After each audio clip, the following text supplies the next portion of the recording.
Hello friends, நம்ம இப்போ 10 பட்டு நூல்களோட டீட்டெயில்ஸாக பார்க்க போகிறோம். கொஞ்சம் ஷார்ட்கட்ஸும் வச்சு பார்ப்போம். அப்போ தான் நமக்கு எக்ஸாம் பாயிண்ட் ஆஃப் வியூ எக்ஸாமில் இருக்கும்போது நமக்கு நல்லா ஞாபகத்தில் இருக்கும், மறக்காது. ஸோ குட்டி குட்டி ஷார்ட்கட்ஸ்லாம் வச்சுருக்கோம். அதெல்லாம் ஒன்று ஒன்றா பார்க்கலாம். ஃபஸ்ட்டு 10 பாட்டு நூல்கள்னால் என்ன, அதை பற்றி சொல்லிக்கலாம். 10 பாட்டு நூல்ங்கிறது சங்க இலக்கியத்தில் 17 மேற்கணக்கு என்று அழைக்கப்படும் நூல்களில் ஒன்று. இது 10 நீண்ட பாடல்களின் தொகுப்பு அப்படின்னு சொல்லியிருக்காங்க. ஸோ பாடல்களின் தொகுப்பு அப்படின்னு சொல்லியிருக்காங்க. ஃபஸ்ட்டு இருக்கிறது திருமுருகாற்றுப்படை. ஃபஸ்ட்டு எத்தனை இது இருக்குதுன்னு ஃபஸ்ட் நம்ம பார்த்துக்கலாம். ஃபஸ்ட்டு இருக்கிறது திருமுருகாற்றுப்படை இருக்குது. அடுத்து பொருணராற்றுப்படை, அடுத்து சிறு பாணாற்றுப்படை, பெரும் பாணாற்றுப்படை, முல்லைப்பட்டு, மதுரை காஞ்சி, நெடுநெல்வாடை, குறிஞ்சிப்பாட்டு, பட்டினப்பாலை, மலைப்படுகடாம்ங்கிறது 10 இது இருக்குது. ஃபஸ்ட்டு திருமுருகாற்றுப்படையை பற்றி பார்க்கலாம். திருமுருகாற்றுப்படை இதோடைய ஆசிரியர் நக்கீரர். ஓகே, பாட்டுடை தலைவன் முருகர். அடிகள் 312. சிறப்பு, இப்போ முருகனாவே 6 படை வீடு உண்டு. ஸோ அதை பற்றின டீட்டெயில்ஸை பற்றி சொல்கிறது தான். இதனை புலவராற்றுப்படை அப்படின்னு சொல்கிறாங்க. ஓகே, இப்போது நம்ம என்ன சொல்ல போகிறோன்னா,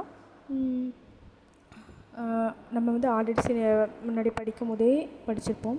முல்லைப்பட்டு அது கொஞ்சம் வேடிக்கையாக தான் ஷார்ட்கட்ஸு. முள் குத்தி இறந்து போய் பூதம் ஆயிட்டாங்க. ஸோ முள் குத்தி இறந்து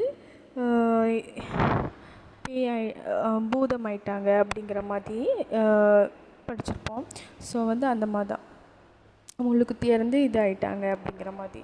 அப்புறம் மதுரை காஞ்சி நம்ம என்ன சொன்னாங்க, மாமா அப்படின்னு நம்ம வச்சுக்கலாம். ஸோ கொஞ்சம் ஷார்ட்கட்ஸ்லாம் கொஞ்சம் காமெடியாக தான் இருக்கும், அதை எதுவும் நினச்சிக்காதீங்க. அடுத்து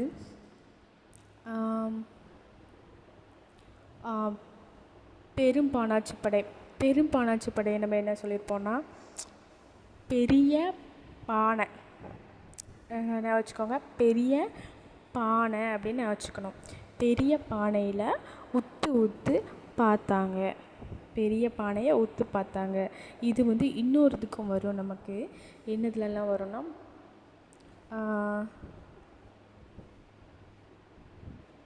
பெரிய பானையில் ஊற்று பார்த்தாங்க அப்படின்னு நம்ம சொல்கிறோம்ல, அது எதுக்கெலாம் வரும்னா, அந்த பெரிய பானையில் பால் இருந்துச்சு, அதை ஊற்று பார்த்தாரு. யார்? ஒருத்திரங்கனார். ஊற்று பார்த்துறதுங்கிறது ஒருத்திரங்கனார் நம்ம மென்ஷன் பண்ணி சொல்கிற மாதிரி. ஓகே புரிஞ்சிருச்சா? இப்போ என்னது, பெரும்பாணாற்றுப்படை, பட்டினப்பாலை, இது 2 பேரோட ஆசிரியர் கடியலூர் ஒருத்திரங்கனார் தான் இது 2 பேருடைய ஆசிரியர் அப்படி சொல்லி வச்சுக்கலாம். அடுத்து குறிஞ்சி கேன்னு வச்சுக்கோங்க. குறிஞ்சி கபிலர். குறிஞ்சி ஆசிரியர் யார்? கபிலர் தான் குறிஞ்சியோட ஆசிரியர். ஓகே, இது மறக்காது நடக்கேன். அடுத்து நெடுநெல்வாடை பார்க்கலாம். இது கொஞ்சம் நல்லாயிருக்கும். நெடுநெல்வாடை ரொம்ப வாடை, நக்க கூட முடியாது. ரொம்ப வாடடிச்சு நீ நக்கி பார்ப்பியா, நக்க முடியாது. ஸோ நெடுநெல்வாடை நக்கீரர். ஓகே, இன்னொன்று இதில் இருக்குது பாட்டுடை தலைவன். அது எப்படி வைக்கணும்னா, நல்ல நெடுமாக வளர்ந்துருக்கு, அப்போது நல்ல செழிப்பாக நெடு வளர்ந்துருக்கு. ஸோ இதை நான் வச்சுக்கலாம் இப்படி. அதுவும் இல்லாமல் நல்லா நெடுநெல்வாடைனா நல்லா நெடுன்னு வளர்ந்துருக்கு, ரொம்ப ஹைட்டாக 8வது தூரத்தில் வளர்ந்துருக்கு அப்படிங்கிற அடிகள் 188. ஓகே, அடுத்து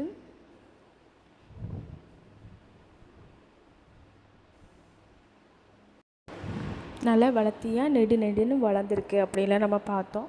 அப்புறம் நம்ம இதில் பார்க்க போகிறது என்னென்னா, நம்ம இதெல்லாம் பார்த்தோன்னா திருமுருகாற்றுப்படைன்னு நம்ம பார்க்கலன்னா, திருமுருகாற்றுப்படைனா முருகர் பாட்டுடை தலைவன் வச்சுக்கலாம். ஆசிரியர் நக்கீரன்னா அவங்களே மாதிரி யாரும் இருக்க முடியாது அப்படிங்கிற மாதிரி தான் முருகரே இருப்பார் அப்படிங்கிற மாதிரி வச்சுக்கலாம். பொருணராற்றுப்படைன்னு என்னென்னா, ரொம்ப பொறுமையாக நிதானமாக தியானம் பண்ணு கண்ண மூடி. ஸோ நிதானமாக தியானம் பண்ணு கண்ண மூடி. கன்னியார். ஓகே, இது கன்னியார் கரிகால் வளவன். ஸோ நம்ம அதே மாதிரி நான் வச்சுக்கலாம். கேங்கிற மீனிங்கில் நான் வச்சுக்கலாம். ஓகே, அடுத்து இதுக்கு 248 இது நான் வச்சுக்கோங்க. அடுத்து சின்னதாக இருக்கிறது நத்தை சின்னதாக இருக்கும், நத்தை சின்னதாக இருக்கும் நான் வச்சுக்கலாம். பாட்டுடை தலைவன் சின்னதாக இருக்கும் அப்படின்னு நான் வச்சுக்கலாம். அடுத்து பெரும்பானாட்சிப்படை நம்ம சொல்லியிருக்கோம். பெரிய பானையில் பால் இருந்துச்சு, அதை ஊற்று பார்த்தாங்க இதான் ஆசிரியர். ஸோ அது குடிக்கும் போது தொண்டையில் உறுத்துச்சு அப்படி சொல்லிட்டு வச்சுக்கலாம். ஓகே, தொண்டைமான் இளந்திரையான் பாட்டுடை தலைவன். அடுத்து முல்லைப்பாட்டு, முள்ளு குத்தி இறந்து பூதமிட்டாங்க நப்பூதனார். இது 103 பாடல்கள். இது ரொம்ப கம்மியானது. ஸோ அப்படி நான் வச்சுக்கலாம். துணை அகம் சார்ந்தனர், அதை நம்ம அப்புறம் பார்க்கலாம். மதுரை காஞ்சி மாமான்னு வச்சுருக்கோம். மதுரை காஞ்சியா மேலே ஆரம்பிக்க, அப்போ மாங்குடி மருதனார், அவ்வளோதான். இது ஒரு மாமரம் எப்படி சோலையாக இருக்கும். ஸோ செழிப்பாக இருக்குது. பாட்டுடை தலைவன் நெடுஞ்செழியன். ஸோ ஓகே, அடுத்து பார்ப்போம். நெடுநெல் வாடடிக்கு அதை நம்ம நக்கி பார்ப்போமா? இல்லை, அது எப்படி இருக்குது, நெடுன்னு இருக்குது. அப்போ நெடுஞ்செழியன், பாண்டிய நெடுஞ்செழியன். ஸோ அது 8வது தூரத்தில் இருக்குது. 1 8 8ன்னு சொன்னோம். இது அகத்திற்கும் புறத்திற்கும் பொதுவான ஒரு நூல், பொதுவானது. ஸோ அகப்புறம்னு வச்சுருக்கு. அடுத்து குறிஞ்சிப்பாட்டு. குறிஞ்சின்னா நம்ம தெரியும், கபிலர் அப்படிங்கிறது நமக்கு பொதுவானது. அப்புறம் பட்டினப்பாலை, பால், அது நம்ம சொல்லியிருக்கோம். மலைப்படுகடம், இது ரொம்ப ஈஸியாக இருக்கும். நீங்கள் எப்படினாலும் நான் வச்சுக்கலாம். இதில் நான் 3 ஷார்ட்கட்ஸ் இருக்குது. நீங்கள் எப்படினாலும் வச்சுக்க. இப்போ மலையை முட்டி பார்க்காம அப்படி சொல்லி நம்ம இன்னொன்று சொல்லி வச்சுக்கலாம். இன்னொன்று என்னென்னா பெரிய மலையை குன்றுன்னு சொல்லுவாங்க. இன்னொன்று சொல்லலாம் மலையில் தான் கவ்வுன்னு என்ன, பசு மலையில் தான் இருக்கும் அப்படிங்கிற மாதிரி ஞாபகம் வச்சுக்கலாம். ஸோ இதுக்கு நமக்கு 3 ஷார்ட்கட்ஸ் இருக்குது. எது நமக்கு ஞாபகம் இருக்குதோ அதை வச்சுக்கலாம். ஓகே, மலைப்படுகடம்னு இப்போ என்னது, பெருங்கௌசிகனார் ஞாபகம் வச்சுக்கலாம். இல்லை முட்ட முடியாது, இல்லை குன்று ஞாபகம் வச்சுக்கலாம். ஓகே அவங்க எப்படி இருப்பாங்களாம், நல்லது தான் செய்வாங்களாம். நல்லதே நினைங்கிற மாதிரி நன்னன் செய் நன்னன் அப்படின்னு இருக்கும். இது மலையை யானையாக உருவகப்படுத்தி பாடுவதை இதற்கு மலைப்படுகடம் என்ற பெயர்னு சொல்லியிருக்காங்க. ஓகே, இப்போ எல்லாத்தையும் நம்ம டீட்டெயிலாக பார்க்கலாமா? ஃபஸ்ட்லேருந்து ஓகே, 10 பாட்டு நூலோட விவரம் என்னன்னு பார்த்துட்டோம். ஆட்சிப்படை நூல்களில் என்ன அப்படின்னா, ஒரு புலவர் ஒரு புலவர் அரசர்கிட்ட போய் பாட்டு பாடி பரிசு பெற்றுட்டு வந்திருப்பாங்க. பரிசு பெற்றுட்டு வந்ததுக்கப்புறம் இன்னொரு புலவர்கிட்ட போய் இந்த புலவர்கிட்ட போய் நான் இந்த அரசர்கிட்ட போய் பாடி பரிசு பெற்றேன், எனக்கு நிறைய பொருட்கள் தந்தாங்க, நீங்களும் இதே மாதிரி உங்களுடைய திறமையை காட்டி பரிசு வாங்கிக்கோங்கன்ட்டு இன்னொரு புலவர்கிட்ட சொல்கிறது தான் ஆட்சிப்படைன்னு சொல்லுவாங்க. இதுதான் ஆட்சிப்படை நூல்கள். ஸோ இது மொத்தம் ஆட்சிப்படை நூல்கள் ஒரு 5 என்னமோ உண்டு. ஸோ அதெல்லாம் நம்ம பார்க்கலாம். ஓகே, இப்போ திருமுருகாட்சிப்படையினர் என்னது, ஆசிரியர் நக்கீரர். பாட்டுடை தலைவன் முருகன். அடிகள் 312 அடிகள் இருக்குது அப்படின்னு நினச்சிக்கலாம். பொருணராட்சிப்படை. ஸோ சிறப்பு என்னென்னா அறுபடை வீடு. ஸோ முருகன்னா அறுபடை வீடு, இது ஞாபகமே வச்சுக்கணும், ஃபுல்லாக ஞாபகம் வச்சுக்கணும். பொருணராட்சிப்படைன்னா யாருன்னா முடத்தாமக்கண்ணியா. பாட்டுடை தலைவன் கரிகால் வளவன். 248 அடிகள். சிறப்பு கரிகாலனின் கொடை மற்றும் வீரத்தை போற்றுகிறது. ஓகே, சிறுபான்மைப்படை என்னது, நத்தன். சின்னதாக இருக்கிறது நத்தை. ஓகே, பாட்டுடை தலைவன் ஒய்மான் நாட்டு நல்லிய கோடான். நல்லி. ஸோ ஃபுல்லாகவே அந்த மாதிரி ஐட்டம் தான் வரும். கடையேழு வள்ளல்களை பற்றிய தகவல்களை இதில் உள்ளன. பெரும்பாலாட்சிப்படை சொன்னால் உருத்திரங்கண்ணார். குடிக்கும் போது தொண்டையில் உறுத்துது, தொண்டைமா இளந்திரையான். 500 ரூபாய், எத்தனை ரூபா, 500 ரூபா வச்சுக்கலாம். 500 பால், 500 ml பால் ஒரு பெரிய பாத்திரத்தில் இருக்குது. அதை ஊற்று பார்க்குறாங்க எப்போ கொதிக்கும்ட்டு. ஸோ அது குடிக்கும்போது தொண்டையில் உறுத்துது, தொண்டைமான் இளந்திரை. 500 அடிகள் இருக்குது. இதில் யாழ் பற்றியும் அந்த கால நகர அமைப்பு பற்றியும் கூறுகிறது. முள்ளு குத்தி செத்து போயிட்டார் நப்பூதனார் வச்சுக்கலாம். ஸோ ஒரு இதுக்கு தான் நீங்கள் அது ரொம்ப தப்பெல்லாம் நினைக்க வேண்டாம். 103 அடிகள் இருக்குது. ஸோ துணை அகம் சார்ந்த நூல் அப்படின்னு இருக்குது. மதுரை காஞ்ச மாங்குடி மருதனார். ஓகே, ரொம்ப செழிப்பாக இருக்கும். நெடுஞ்செழியன். அடுத்த அடிகள் 7 8 2 அடிகள் இருக்குது.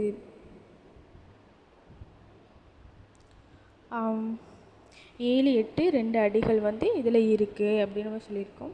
அடுத்து நெடுநெல் பாடு அடிக்கிறது நம்ம நக்கி பார்ப்போமா? மாட்டோம். பாட்டுடை தலைவன் பாடிய நெடுஞ்செழியன். ஓகே, 1 8 8வது தூரத்தில் இருக்குது. இது அகத்திற்கும் புறத்திற்கும் ரொம்ப சிறப்பான நூல். அகப்புறம் பட்ச ஒரே ஒரு நூல் தான் இருக்குது, நெடுநெல் பாடு. குறிஞ்சிப்பாட்டு கபிலர். 261 அடிகள் இருக்குது. இது ஆரிய அரச பிரகதனுக்கு தமிழ் அறிவிப்பிற்காக பாடப்பட்டது. 99 வகையான மலர்களின் பெயர்கள் இது இடம்பெற்றுள்ளது. பட்டினப்பாலை வந்து யார் நம்ம சொல்லியிருக்கோம். ஓகே, அதை நான் வச்சுக்கலாம். கரிகால் வளவன். அடிகள் 301. இது வந்து எப்படி நான் வச்சுக்கலாம்னா, இதிலே ரொம்ப சின்னது வந்து என்னதுன்னா, சின்னது வந்து முல்லைப்பாட்டு 103. அதுக்கப்புறம் இது தலைகீழ போட்டால் 301 பட்டினப்பாலை. ஓகே, அடுத்து ரப் பண்ணிப்போம். அடுத்து மலைப்படுகடா கூத்தராட்சி படைன்னு அழைக்கப்படுகிறது அப்படி சொல்கிறாங்க. மலையில் கூத்தர்கள் இந்த பாசி ஊசி விற்கிறவங்க வாழ்கிறாங்க அப்படின்னு நான் வச்சுக்கலாமா? அப்போ அவங்க கூத்தர்கள் வச்சு கூத்தராட்சி படைன்னு அழைக்கப்படுகிறது. ஓகே, அடுத்து இவங்க ரணிய முட்டத்தை பெருங்கோசிகள் சொன்னோம்ல. என்னது மலைனா அதில் வந்து குன்றுன்னு சொல்லலாம். அது பெருங்குன்று. கௌசின்னு என்னது கவு மாடுலாம் இங்கே இருக்கும், மலையில் இருக்கும், அதெல்லாம் வச்சுக்கலாம். ஸோ நன்னன் செய் நன்னை. இப்போ மாடு நம்ம நல்லது செய்கிறதால நல்லதும் கிடைக்கும். மாடு பால் தருது, அது ஒரு நமக்கு நன்மை செய்யுது அப்படிங்கிற மாதிரி நன்னன் செய் நன்னை வச்சுக்கலாம். 583 மலை யானையாக உருவகப்படுத்தி பாடுவது இதற்கு மலைப்படுகடம்னு ஒரு பெயர் இருக்குது அப்படின்னு சொன்னாங்க. ஓகே, நம்ம சூப்பராக முடிச்சிட்டோம். நம்ம தேர்வு நோக்கில் எப்படி கேட்பாங்க அப்படிங்கிறது நம்ம பார்ப்போமா? தேர்வு நோக்கில் முக்கிய இது ஆட்சிப்படை நூல்கள் மொத்தம் 5 சொல்லியிருந்தேன்ல. திருமுருகாட்சிப்படை, பெருநராட்சிப்படை, பொருநராட்சிப்படை, சிறுபானாட்சிப்படை, பெரும்பானாட்சிப்படை, மலைப்படுகடாம்னு ஒரு 5 இருக்குது. இது அகம் சார்ந்த நூல்கள்னு முல்லைப்பாட்டு, குறிஞ்சிப்பாட்டு, பட்டினப்பாலைன்னு 3 இது இருக்குது அகம் சார்ந்தது. புறம் சார்ந்த நூல்கள் மொத்தம் 6 இது இருக்குது. திருமுருகாட்சிப்படை, பெருநராட்சிப்படை, சிறுபானாட்சிப்படை, பெரும்பானாட்சிப்படை, மதுரை காஞ்சியும், மலைப்படுகடாம் அதெல்லாம் உட்பட மொத்தம் 6 நூல்கள் இருக்குது. இல்லை அகவும் புறமும் சார்ந்த ஒரே ஒரு நூல் தான், அதுதான் நெடுநல் வாடை. ஓகே, இப்போ கொஸ்டின்ஸ் டைம். கொஸ்டின் கேட்போமா? ஓகே, கரெக்டாக நீங்கள் பதில் சொல்கிறீங்களான்னு பார்க்கலாம், தெரிஞ்சுக்கோங்க. ஃபஸ்ட்டு கூற்று. 10 பாட்டு நூல்களில் மிகச்சிறிய நூல் முல்லைப்பாட்டு ஆகும். காரணம் இது 103 அடிகளை கொண்டது. சரியா அப்படின்னா கரெக்ட். கூச்சி ஏ. காரணம் ஆர் இரண்டும் சரி, மேலும் காரணம் கூச்சி சரியாக விளக்குகிறது தான் ஆன்சர். பொறுத்துக. குறிஞ்சிப்பாட்டு யாருன்னு சொன்னோம்? குறிஞ்சி கபிலர். ஓகே, குறிஞ்சி கபிலர். முல்லையில் குத்துனா இது குத்தி இறந்துட்டாங்க அப்படி சொன்னோம்ல. ஸோ வந்து முல்லைப்பாட்டு வந்து யார்? நப்பூதனார் வருவாங்க. ஓகே, இதுக்கு வந்து யார் வருவாங்க? ஓகே, குறிஞ்சிப்பாட்டு வந்து யார் சொன்னோம்? கபிலர். ஓகே, முல்லைப்பாட்டு யார்? முள்ளு குத்தி இறந்துட்டாங்க, நப்பூதனார். மதுரை காஞ்சி மாங்குடி மருதனார். நெடுநல் வாடை நக்கி பார்க்குறது. ஸோ அந்த மாதிரி பார்த்துக்கலாம். ஓகே, இதுக்கு ஆப்ஷன்ஸ்லாம் பார்த்துக்கலாம். ஆரிய அரச பிரகதனுக்கு தமிழ் அறிவிப்பதற்காக பாடப்பட்ட நூல் எதுனா குறிஞ்சிப்பாட்டு. பாடியவர் கபிலர். ஓகே, 10 பாட்டு கூத்தராட்சிப்படைங்கிற அழைக்கப்படுது மலைப்படுகடம். கூத்தராட்சிப்படை சொன்னால கூத்தர்கள் இருப்பாங்க. ஓகே, கீழ்கண்ட வச்சொல் நக்கீரரால் இயற்றப்பட்ட நூல் எது அப்படி சொல்லி கேட்டிருக்கு. ஸோ வந்து நக்கீரரால் இயற்றப்பட்ட நூல் நல்லா வச்சுக்கலாம். நக்கீரனா திருமுருகாட்சிப்படை. ஓகே, அடுத்து நெடுநல் வாடை. என்ன சொன்னோம்? வாடை நக்கி இது பண்ணி பார்ப்போமான்ட்டு. ஓகே, 99 வகையான மலர்களின் இது வந்து குறிஞ்சி பூ பற்றினது இதில் வருது குறிஞ்சிப்பாடு. ஸோ அப்படியே ஈஸியாக நான் வச்சுக்கலாம். மதுரை காஞ்சி நூலில் பாட்டுத்தனை மாங்குடி மருதனார் வந்தாரா? சிலிப்பாக இருக்கும் சொன்னால் பாடிய நடித்த தலையாங்கணத்து செறி வென்றவன். 10 பாட்டு நூல்களில் அகப்பொருள் சார்ந்த நூல்கள் எத்தனை? 10 பாட்டு நூல்கள் அகப்பொருள் அகம் மட்டும் இருந்துச்சுன்னா முல்லைப்பாட்டு, குறிஞ்சிப்பாட்டு, பட்டினப்பாலை, அவ்வளோதான். அடுத்து கூற்று. நெடுநல் வாடை ஒரு புறப்பொருள் நூலாக கருதப்படுகிறது. காரணம் இதில் பாடிய நெடுஞ்செழியன் அடையாளமான வேப்பம்பூ விவரிக்கப்பட்டுள்ளது. விடை. கூச்சியே காரணமார் இரண்டும் சரி, மேலும் காரணம் கூச்சி விளக்குகிறது. குறிப்பாக அகப்பாடலில் தலைவன் பெயர் வரக்கூடாது என்பது விதி. ஓகே, இதை வந்து நோட் பண்ணிக்கோங்க, முக்கியமானது. 10 பாட்டில் புலவராட்சிப்படை என்று அழைக்கப்படும் நூல் எது? 10 பாட்டில் புலவராட்சிப்படைங்கிறது அழைக்கப்படுவது திருமுருகாட்சிப்படை. ஓகே, கூடுதல் தகவல்கள் பார்க்கலாம். இது எக்ஸ்ட்ரா பாயிண்ட்ஸ் டைம். 2 நூல்கள் பாடியவர்கள் யார் நமக்கு தெரியும். நக்கீரர் தான். திருமுருகாட்சிப்படை அது பாடினார். இன்னொன்று நெடுநல் வாடை. அடுத்து கடையில் ஒரு திறங்கனார். எது? பெரும்பானை பெரிய பானையில் பால் இருக்குது, அதை ஊற்று பார்த்தாரு சொன்னோம்ல, பட்டினப்பாலை. அப்புறம் வந்து பெரும்பானாட்சிப்படை. ஸோ பாட்டுடைய தலைவன் இல்லாத நூல் அப்படின்னா முல்லைப்பாட்டு, குறிஞ்சிப்பாட்டு இவை பொதுவாக தலைவன் தலைவி குறித்த அகப்பொருள் பாடல்கள். ஸோ இதில் வந்து பாட்டுடைய தலைவன் இல்லாத நூல். Okay, thank you friends. இந்த மாதிரி ஈஸி ஷார்ட்கட்ஸ் அண்டு டீட்டெயில்ஸாக வீடியோஸ் பார்க்கணும் அப்படின்னா நம்ம சேனல் சப்ஸ்கிரைப் பண்ணி பார்த்துக்கோங்க. Okay, thank you. தேங்க்ஸ் ஃபார் வாட்சிங்.